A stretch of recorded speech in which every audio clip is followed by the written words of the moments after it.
السلام علیکم ورحمۃ اللہ وبرکاتہ۔ محترم سامعین، خواتین و حضرات، اجالا چاندنی امید اسلامک چینل سے میں آپ کی خدمت میں حاضر ہوا ہوں۔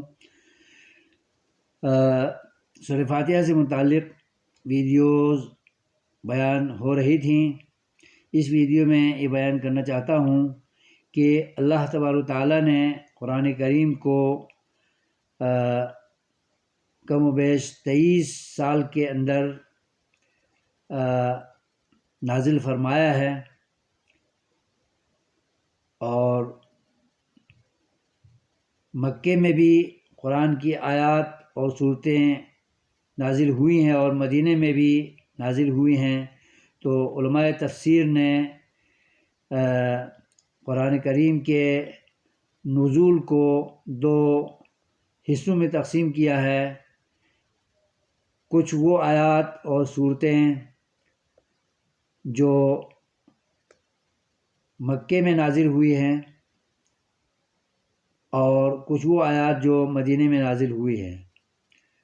تو مکے میں نازل ہونے سے مراد مکہ یا مکے کی حدود میں نازل ہوئے ہوں، یا ہجرت سے قبل نازل ہوئے ہوں، چاہے وہ مکے کے اندر نازل ہوئی ہوں یا مکے سے باہر نازل ہوئی ہوں۔ ان سب صورتوں کو سور مکیہ کہا جاتا ہے، اور مدنی صورت ان صورتوں کو کہا جاتا ہے جو ہجرت کے بعد مدینے میں نازل ہوئی ہوں، یا مدینے کے حدود سے باہر نازل ہوئی ہوں، غرض کہ ہجرت نبوی صلی اللہ علیہ وسلم کے اس عظیم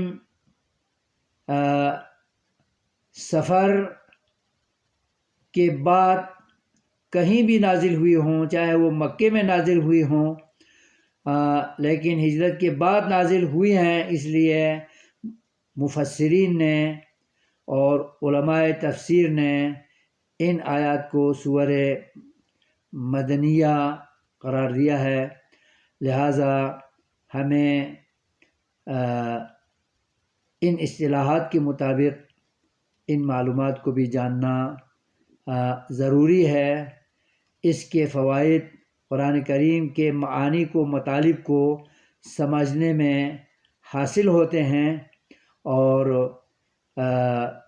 احکام و مسائل کے اخذ کرنے میں بھی ان 2 عنوانات کے ذریعے ہمیں مدد ملتی ہے۔ اس لیے ان کو جاننا بھی از بس ضروری ہے۔